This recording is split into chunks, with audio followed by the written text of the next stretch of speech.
Hola, ¿qué tal? Espero que se encuentren bien. El día de hoy vamos a explorar el capítulo número 7, asegurando la conectividad de sitio a sitio del curso CCNA 4, versión 5, Connecting Networks.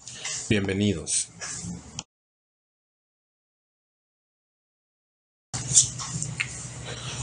Ok, lo que vamos a revisar en este capítulo es, por un lado, lo que son las VPNs o Virtual Private Networks, una cuestión muy utilizada en nuestros días debido a principalmente a cuestiones de costo.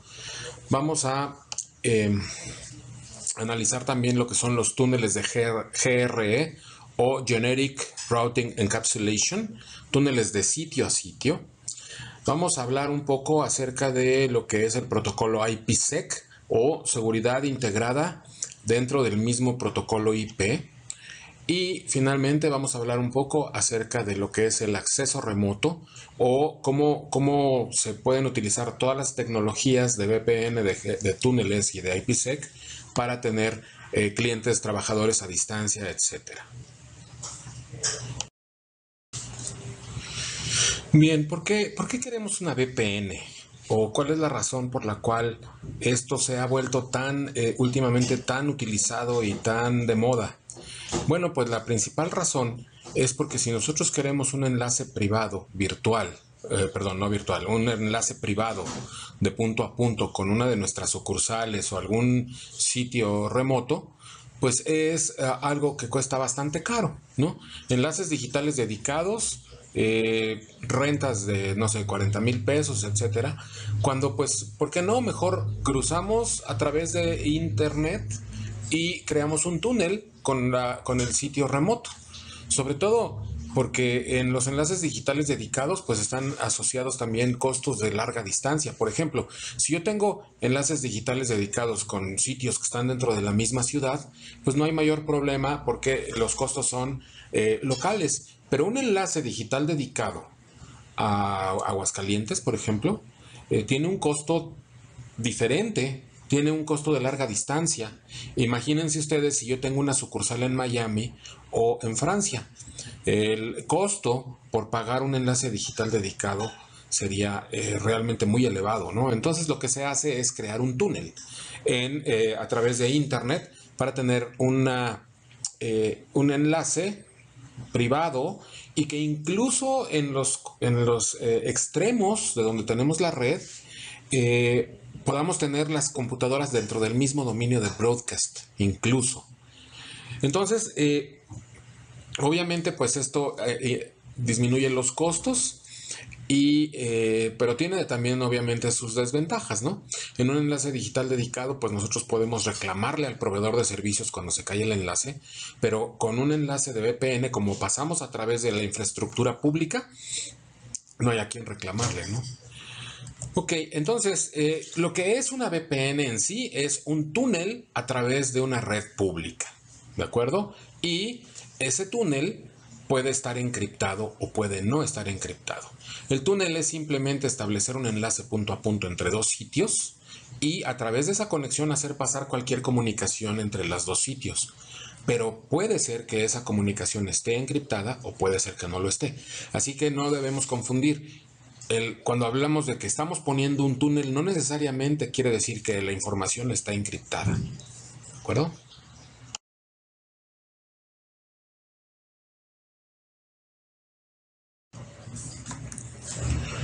Bien, entonces como dijimos hace unos momentos, una VPN no es otra cosa más que una conexión de punto a punto y esta conexión es privada.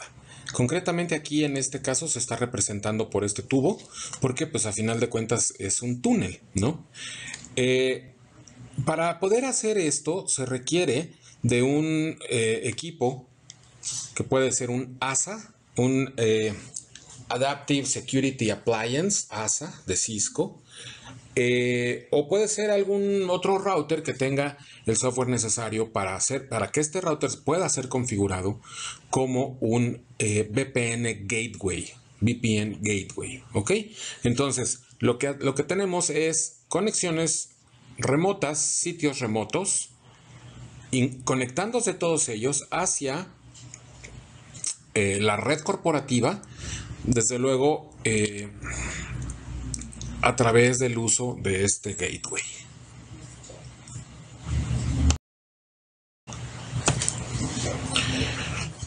Bien, tenemos que tocar los beneficios de las VPNs. A mí me hubiera gustado también que el currículum mencionara las desventajas, aunque no las menciona, solamente menciona beneficios. Y es que, bueno, tal vez las desventajas son despreciables cuando se compara con los beneficios, ¿no? Una de las desventajas que yo veo es de que solemos crear VPNs a través de enlaces de ADSL, lo cual es asimétrico, ¿no? Entonces, si tenemos, por ejemplo, un enlace de 5 megas hacia internet en una punta y de 5 megas desde de la otra punta hacia internet, es común creer que vamos a tener un enlace de 5 megas entre los dos sitios, pero no es así. La razón es que la velocidad de bajada y de subida son asimétricas, ¿no? Entonces puedes bajar de un lado a un mega, perdón, a 5 megas puedes bajar, pero tú puedes subir a un mega, por ejemplo. Bueno, pues esa va a ser la velocidad máxima que va a poder bajar de tu sitio el equipo que está del otro lado de la red, el que está del otro lado del túnel, ¿no? Entonces, esa sería una de las desventajas. Pero bueno, los beneficios. Obviamente, pues uno de los beneficios más importantes es el costo. Vamos a tener un ahorro sustancial en cuanto a los costos de instalación de enlaces digitales dedicados. Vamos a tener costos también ahorrados en interfaces. Vamos a tener menos costos también en las rentas, sobre todo las rentas, porque vamos a utilizar la infraestructura pública y lo único que nos va a costar es nuestra conexión a internet, pero no nos va a costar una conexión de enlace digital dedicado privado, ¿no? Entonces, este sería el principal motivante, ¿no? Por así decirlo, y que bueno, pues es un beneficio, desde luego. Otro de los beneficios es de que esa información que nosotros podemos enviar a través de ese túnel puede estar encriptada de manera asegurada, de manera de que tú puedas garantizar la confidencialidad de la información, pero también la integridad de la información y además también la prueba de origen. Más adelante vamos a ahondar un poco en este asunto. También, pues, otro de los beneficios es que esto es escalable. Podemos tener un VPN gateway que soporte, no sé, 40 sitios remotos y pues empezar con 4 y tienes para crecer, pero para rato, ¿no? Entonces, esta es una solución escalable. Acabas de abrir una sucursal, acabas de contratar a un empleado que trabaja en su casa, bueno, pues simplemente lo agregas y él puede conectarse a la red del área local mediante el uso de este gateway. ¿Okay? Otro de los beneficios es la compatibilidad. Dependiendo de los protocolos que escojamos y dependiendo pues de los mecanismos para implementar las VPNs, puede ser que solamente nos sea necesario el uso de un navegador web que soporte SSL o Secure Socket Layers, ¿no? Puede ser que lo único que requieras es un navegador. Entonces, por esa razón se dice que es altamente compatible la implementación de VPNs. Está basado en estándares abiertos, etcétera. Entonces, es bastante compatible.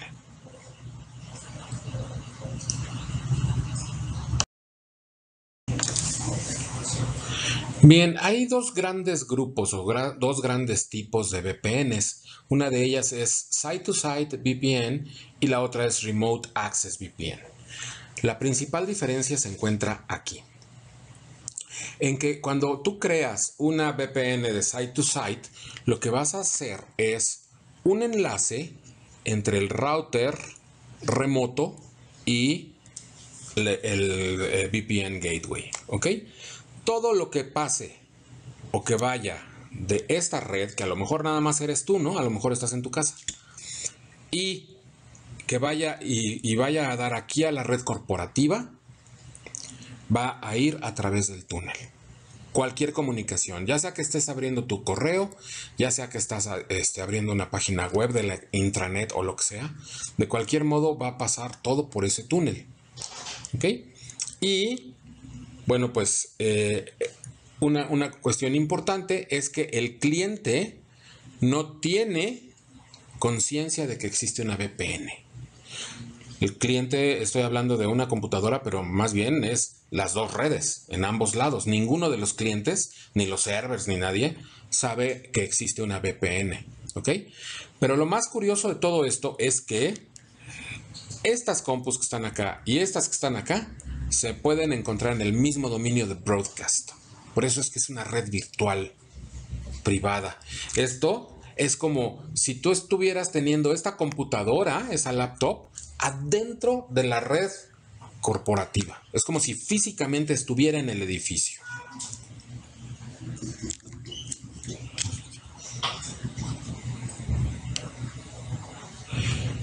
Ok, y entonces, bueno, tenemos los dispositivos terminadores de VPN, que es este y este.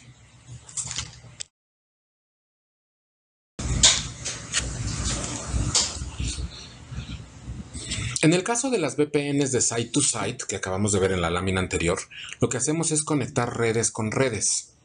Pero también existe el otro tipo de redes de VPN, que son las de Remote Access. Las redes de Remote Access se refieren principalmente a aquellas redes en donde yo tengo solamente un teleworker o varios, ¿no? Pero que están geográficamente separados. A lo mejor tengo 40 empleados que trabajan desde su casa, pero el sitio en su casa solamente tiene una computadora que se va a conectar a la oficina, ¿no? Esto se utiliza mucho para gente que trabaja en su casa, telecommuters, para usuarios móviles que puedan hacer una VPN desde su celular, vendedores, agentes de ventas que tenemos en la calle, cobradores que se puedan conectar y descargar información, etcétera. Y también podemos darle acceso a nuestros clientes o a nuestros proveedores, dependiendo de, bueno, tal vez, no sé, que se requiera alguna información financiera o lo que sea. ¿Ok? Este tipo de VPNs funciona en el modo cliente-servidor. Esto es, el cliente inicia la conexión de la VPN y el servidor es un dispositivo que está esperando para brindar el servicio, la conectividad. Por eso es que está trabajando en modo cliente-servidor. Ahora, para los usuarios en Remote Access, puede ser necesario o puede no ser necesario algún software en particular. En este caso hablamos del Cisco AnyConnect Secure Mobility Client. Este sería pues un software que tú instalas en tu compu, te conectas directamente a la VPN y adelante. Pero, repito, puede ser necesario o puede no serlo, porque también puede ser que nos conectemos vía browser, algún navegador de internet.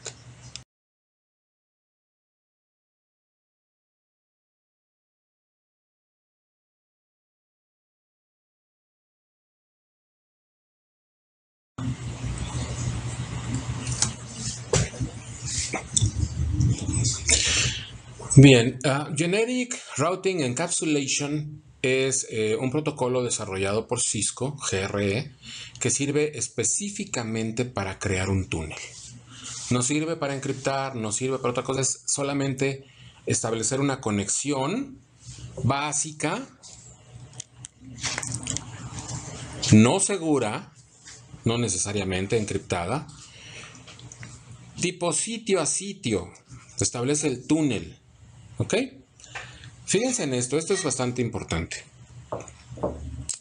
El paquete original IP, llamado en este caso el protocolo pasajero, pues viene aquí sus datos, viene su encabezado TCP, viene su encabezado IP, y lo que se hace para hacer este túnel es agregar encabezado, agregar una nueva dirección IP que corresponde a la dirección IP física del otro lado y agregar información específica del protocolo.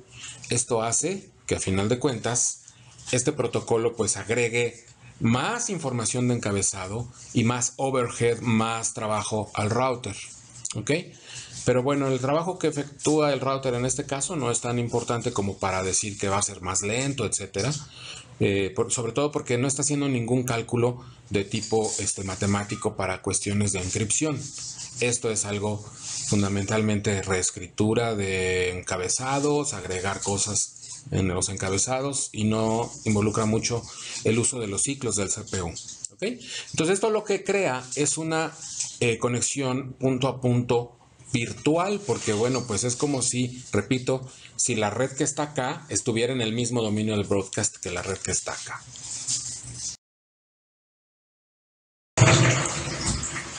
Bien, mirando más detenidamente la parte de GRE del paquete, tenemos que, bueno, aquí existen principalmente dos tipos de dos campos. Uno de ellos identifica qué es lo que trae el paquete de GRE, el doble encapsulamiento, aquí en esta parte, en el payload. Payload es la parte de datos de usuario, incluyendo el encabezado IP. ¿Ok? Entonces, lo que dice este campo es justamente qué es lo que traes acá. Hay que tener en cuenta que GRE puede entunelar cualquier protocolo enrutado. Puede ser IP, puede ser IPv6, puede ser IPX, AppleTalk, cualquier protocolo de capa 3 enrutado puede ser entunelado en paquetes de GRE. Por esa razón es que este campo sirve para indicar qué tipo de protocolo enrutado traes en la parte de atrás. ¿Ok? Y bien, el campo de flags es un campo que, bueno, la mayor parte son 16 bits, pero la mayor parte de ello se transmite en ceros. Fundamentalmente lo que se manda aquí es la versión de GRE y se rellena con ceros.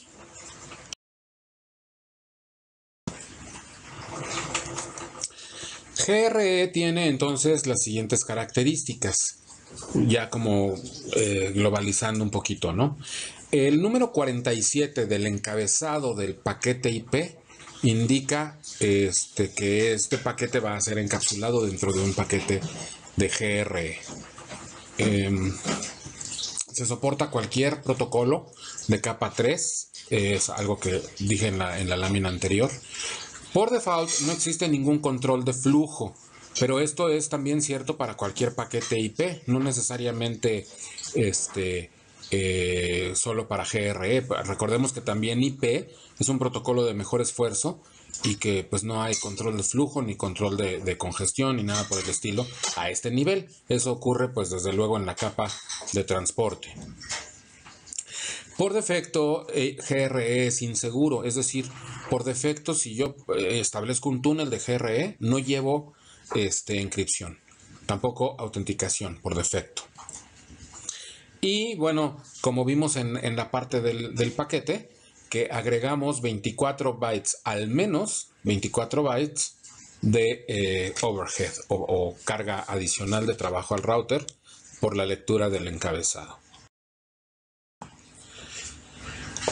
Configurar un túnel de GRE es realmente muy sencillo. Fíjense, tenemos aquí en el router 1 una dirección IP real, la que está sobre la interfase serial 0, que es 209 algo. Y luego del otro lado tenemos también una 209. ¿Ok? Lo que vamos a hacer es un túnel utilizando las direcciones IP 192, 168 que tenemos aquí arriba. Entonces, tenemos que crear una interfase túnel con el comando interface tunnel 0. Ahí la estamos creando.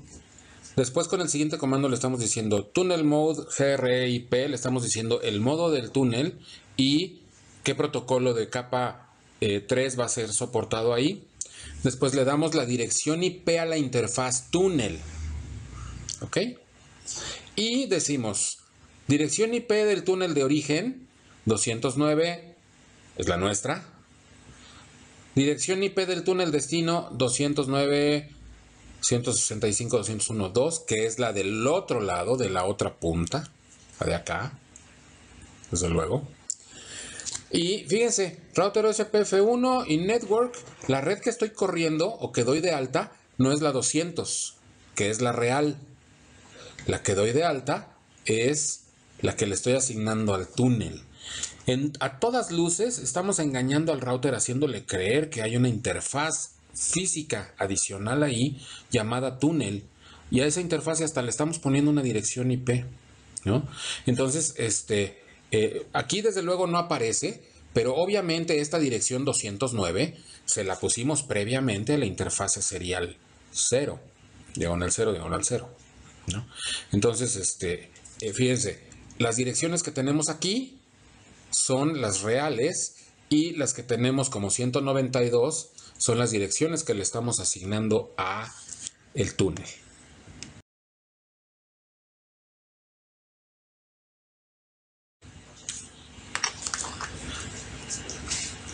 Bien, para verificar el funcionamiento y de que el túnel haya levantado, de que esté todo bien, podemos teclear el comando show IP interface brief y ahí vamos a encontrar la interfaz túnel. En este caso se está haciendo un pipe include túnel para que muestre solamente la interfaz túnel, ¿no? Pero realmente podemos teclear show IP interface brief y lo que tenemos que encontrar aquí es que la interfaz túnel tiene una dirección IP que fue la que nosotros le pusimos y que está arriba, ¿ok? Está levantado. Sí activo, sí manual, sí up, sí up. Show interfaces tunnel. Noten, aquí no tiene show IP interface. Aquí tiene show interfaces nada más. Y estamos viendo que túnel 0 está up desde el punto de vista capa 1. Line protocol is up, capa 2, ¿no? Y ahí vemos que la dirección IP que tiene es esta. Y nos dice incluso las direcciones del túnel, las físicas de los seriales. Dirección túnel de origen, dirección túnel de destino. Y el protocolo que estamos usando para el túnel de GRE. Incluso, fíjense, podemos teclear el comando de show IP OSPF neighbors y veremos que existe una vecindad, nada más que aquí sí se ve la dirección IP real de la interfase serial. Y tenemos la vecindad en modo de full.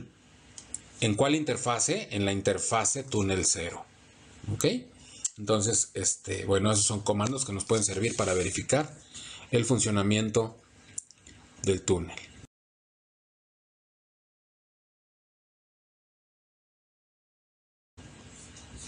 Bien, podemos crear VPNs utilizando IPsec también. IPsec es toda un framework, toda una plataforma de servicios. Este está controlado, en este momento está controlado por la IETF y no es otra cosa más que un conjunto de estándares abiertos. Es como una colección. Dicen, ok, a través de IPsec quiero dar este servicio y este y este y este, que son autenticación, que es prueba de origen de los paquetes, que es encripción, que es proteger en general una conexión vía VPN, ¿no? Entonces, la IETF dijo, bueno, pues vamos a agarrar cosas como, por ejemplo, para la huella digital, vamos a agarrar MD5 y opcionalmente podemos utilizar SHA. Para encripción podemos utilizar PSK y RSA. Entonces, IPsec en realidad no es otra cosa más que una selección de aplicaciones que se integraron para que en conjunto se viera esto como una plataforma, ¿no? Y estas aplicaciones pues, son códigos abiertos. El tráfico se encripta, sí, se encripta en este caso, y esto funciona en la capa de red. Desde luego, pues es IP, ¿no? IPsec. Se autentican o se autentifican los paquetes IP uno por uno y también se pueden autentificar entre sí los equipos que se conectan a la VPN, los que vienen a formar ya sea los gateways o un host que se conecta a un VPN gateway. Entonces tenemos que las redes pueden ser de host a gateway, de gateway a gateway y de host a host. O sea, podemos tener una VPN por IPsec desde una computadora hasta otra, o sea, de punta a punta, y que ni siquiera se den cuenta o ni siquiera se percaten de esto los routers y los switches que están en medio. ¿Ok? O podemos tener una conexión como de remote access o de acceso remoto, en donde un empleado que trabaja en home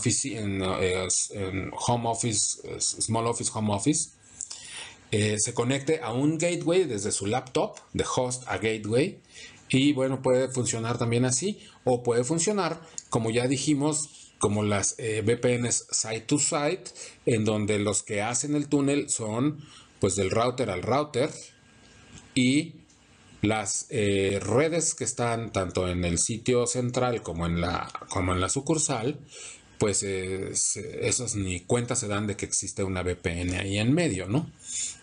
¿Ok? Ahora, es importante saber, es de la información más importante de este subtema, saber que el encabezado viaja en texto claro. El encabezado de IPsec no está encriptado. Y la razón es muy simple. Si nosotros encriptamos el encabezado, entonces van a empezar a haber problemas de enrutamiento. Protocolos de enrutamiento, OSPF, RIP, EIGRP, no se van a poder percatar de qué es lo que trae el encabezado del paquete. ¿Ok?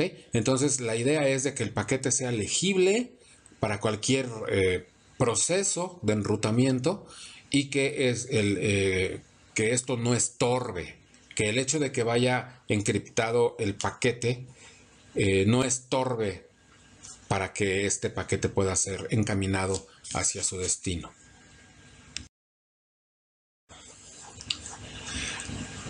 Entonces, la idea y la razón de existir de IPsec es el de proporcionar tres principales servicios. Primero, confidencialidad, y esto lo logra mediante la encripción de paquetes. Ahorita vamos a ver cuáles son los algoritmos de encripción que se utilizan por IPsec, pero este es, por un lado, la confidencialidad.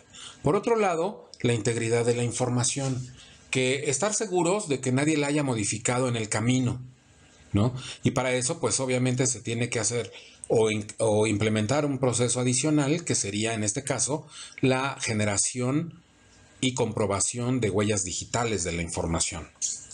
¿Ok? Y por otro lado, pues IPsec nos ofrece también autenticación mediante también diferentes mecanismos.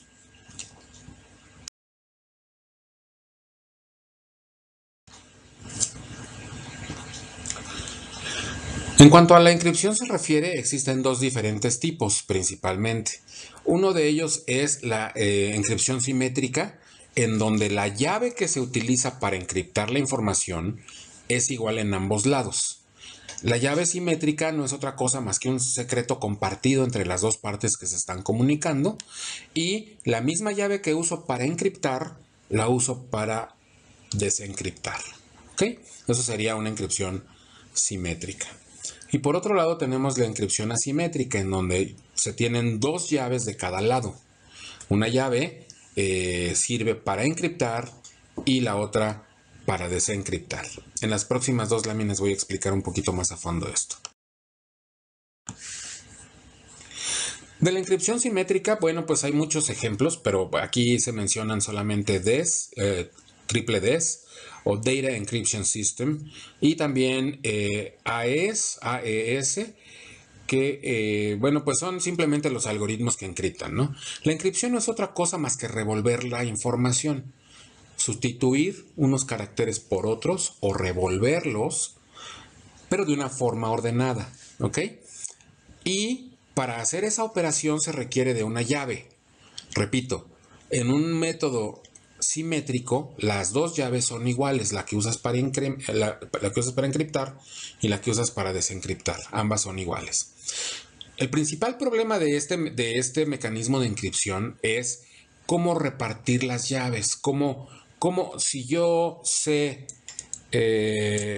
yo genero una llave con la cual te voy a encriptar información, te tendría que mandar la información junto con la llave para que la puedas desencriptar. Y si alguien cacha ese mensaje en el camino, pues lo va a poder leer porque también ahí está la llave. ¿Ok? Entonces, los mecanismos de repartición o de entrega de las llaves, pues tuvieron que en un principio ser físicos. Esto quiere decir que pues, a lo mejor te mandaban la llave en un disquete de esos de 3,5 que existían antes, o a lo mejor te la mandaban escrita en papel, y siempre existía o existió el problema de que cualquiera podía incluso por corrupción vender la llave o copiarla o lo que fuera, ¿no? El principal problema de este sistema es que el secreto compartido, que es la llave, tiene que haber sido previamente compartido, distribuida la llave, ¿no? Entonces, bueno, pues hay casos en la historia que cambiaron el rumbo del planeta, del mundo. Por ejemplo, en la Segunda Guerra Mundial, ¿no? Que tenían unos mecanismos de encripción con una máquina llamada máquina Enigma, si tienen ustedes tiempo de googlear o de youtubear Enigma, la máquina Enigma, es realmente algo muy interesante. Es un dispositivo que hacía una encripción muy, muy difícil de romper, pero finalmente lograron romper esa encripción solo y tan solo porque un cocinero, un chef de un submarino se robó el libro de la llave, donde estaban las llaves, y se lo vendió al enemigo, ¿no? Entonces, la fortaleza de la encripción estriba en la llave y en qué tan celosamente protejas esa llave, ¿ok? Pero bueno, en principio, la misma llave se usa para encriptar que para desencriptar.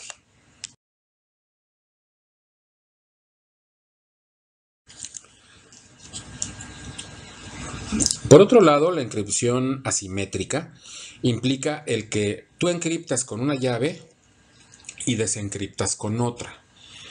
Algunos ejemplos de esto son Rivest, Shamir, Adleman o RSA, que es el nombre de tres matemáticos ilustres que inventaron esto. Y por otro lado está PKI o Public Key Infrastructure o infraestructura pública de llaves. En este caso, lo que tú tienes es un par de llaves en el emisor, ¿no? Pones de manera pública una llave pública que va a servir para desencriptar todo aquello que tú encriptes aquí para ser enviado con tu llave privada. ¿Ok? Encriptas con tu llave privada, lo mandas y cualquiera que pueda venir a checar la llave pública puede leer el mensaje. ¿Ok? Pero también puede ser que tú hagas aquí doble encripción, encriptas con la llave privada tuya y luego lo que te resulte lo encriptas con la llave pública del destinatario.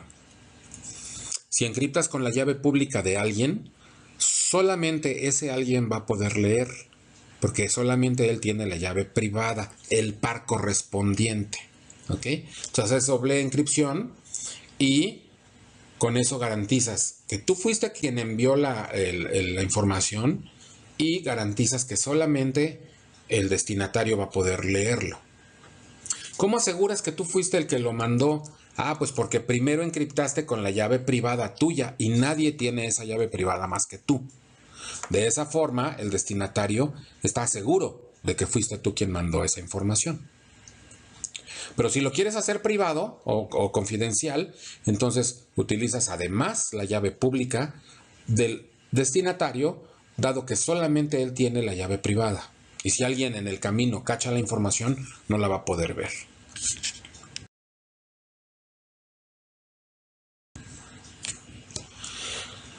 Les decía que el principal problema de las llaves, ya sea simétricas o asimétricas, es el intercambio de las mismas.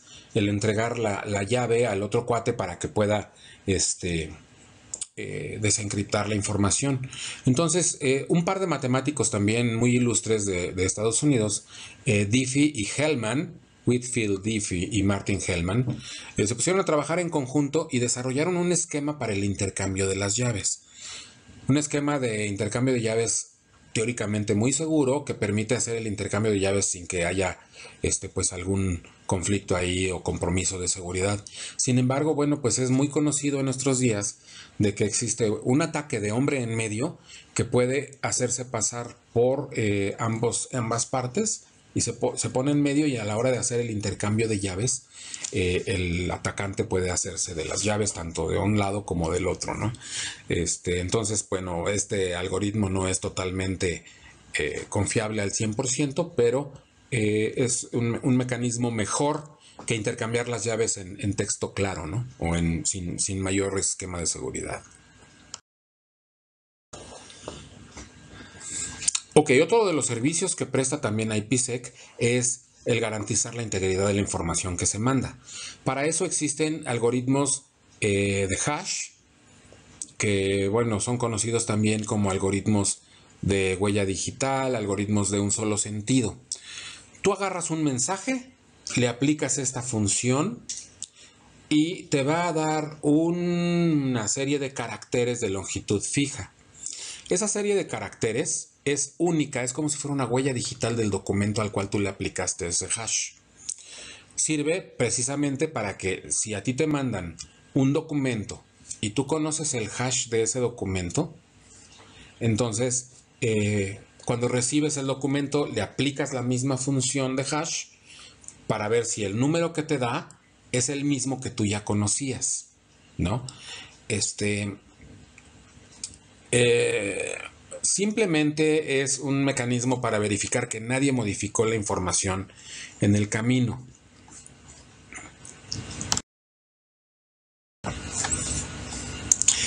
Las siglas HMAC son siglas muy mencionadas en el ámbito de IPsec.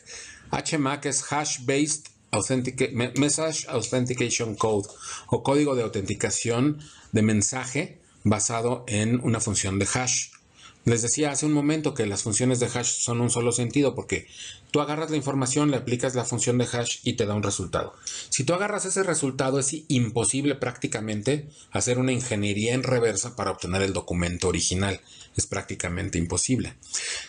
IPsec, a pesar de que hay otros, IPsec utiliza dos principalmente. MD5, que lo que nos da es un número hexadecimal de 128 bits, como lo vemos aquí en esta imagen.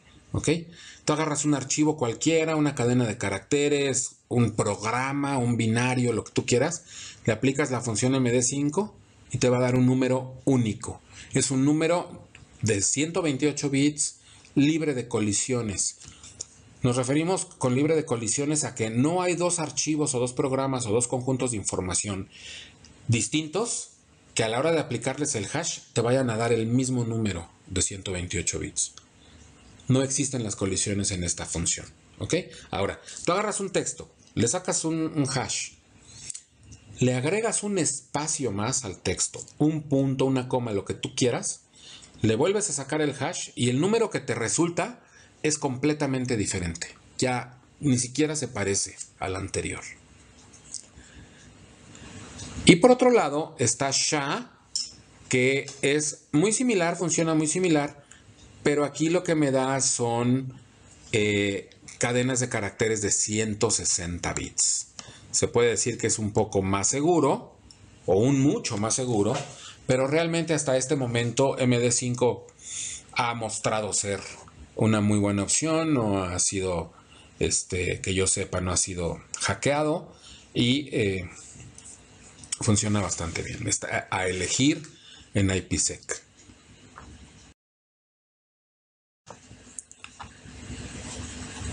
IPsec hace uso de dos diferentes algoritmos de autenticación, que es firmas por Shamir-Adlerman, o RSA, y por otro lado PSK. Son dos diferentes tipos de autenticación que ocurren entre las dos, ya sea host a gateway o gateway a gateway. A final de cuentas, son estos dos. No voy a profundizar en ellos por cuestiones de tiempo, pero es importante saber que existen dos al menos aceptados por IPsec. Ahora, también es muy común que cuando hablamos de IPsec, también hablamos de AH y ESP. AH o Authentication Header y Encapsulating Security Payload. ¿Qué es esto? Bueno, pues por un lado, AH es el encabezado del paquete de IPsec que lleva parámetros de autenticación principalmente, y por otro lado lo que es la carga del paquete, lo que son los datos en sí, que vendría siendo el ESP, el payload, pero que en este caso ya va encapsulado. Ok, entonces aquí lo vemos de manera un poquito más gráfica.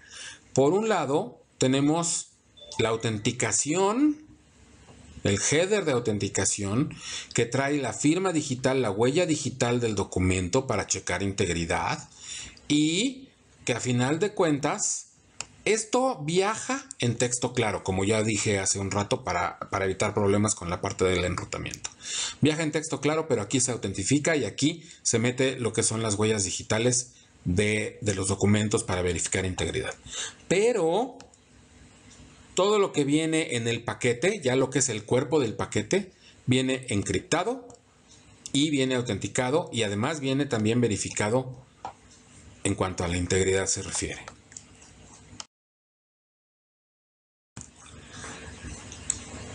Y entonces este gráfico nos muestra de manera un poco más clara cómo si nosotros quisiéramos ver IPsec como toda una infraestructura, que vendría siendo esta parte azul de aquí, bueno, pues sabemos que IPsec puede funcionar en tres diferentes formas, en una de tres diferentes formas. Solamente la parte del header para autenticar y integridad y esto, o solamente la parte de encripción del payload para la confidencialidad, o ambas cosas. A escoger, para la confidencialidad tenemos DS, triple DS, AES o incluso SEAL. Son los algoritmos de encripción. Para la cuestión de la integridad, las huellas digitales tenemos ya sea MD5 o SHA. Para la autenticación tenemos PSK o RSA. Y para el intercambio de llaves tenemos Diffie-Hellman, el algoritmo de versión 1, de versión 2, versión 5, etc. ¿Ok? Entonces fíjense, todo esto es escogible. Todo esto es escogible al momento de la implementación. Ustedes implementan su IPsec y dicen, pues voy a meterle SHA y le voy a meter RSA y le voy a meter ambas cosas del framework y le voy a meter Diffie-Hellman 2 y le voy a meter algoritmo de encripción triple DS, por ejemplo. Ese es como un menú del cual tú escoges qué modulito quieres implementar y pues eso va a ser una decisión que tomes en base a las necesidades que tengas de comunicación.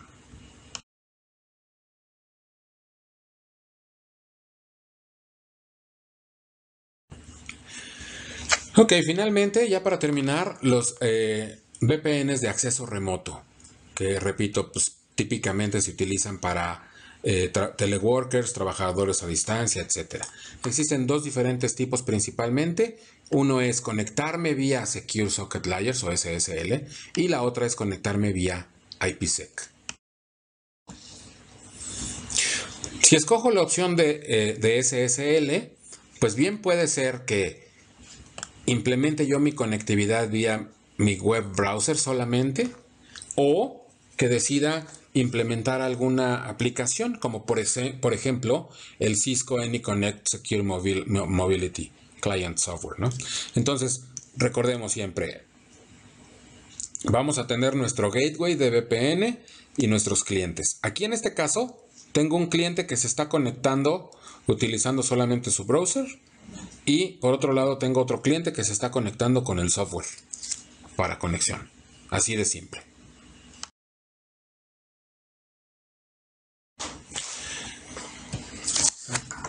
Y bueno, si nos vamos a conectar en modo de remote access, pero vía IPsec, entonces en este caso sí se requiere que utilicemos un software de Cisco.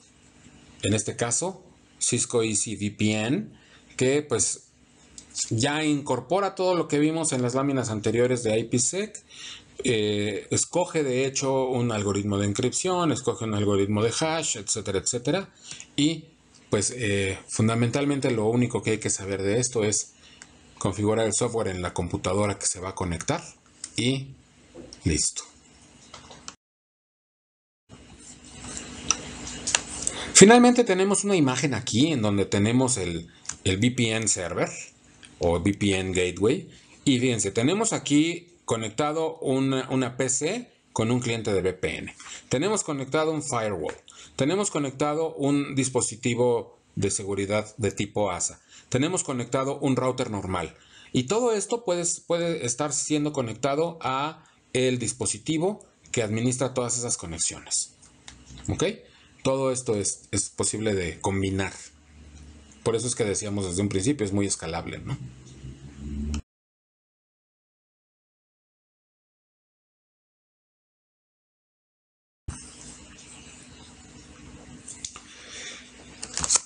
Muy bien, bueno, pues espero que esta información les sea de utilidad. Saben ustedes que no estoy cubriendo absolutamente todo el capítulo por cuestiones de tiempo y para no hacer tan aburrido el video. Y de cualquier modo saben que me encuentran vía correo electrónico rolando.vallejo@itesen.mx o vía telefónica como ustedes quieran. Ya saben que nos podemos comunicar en cualquier momento. Gracias.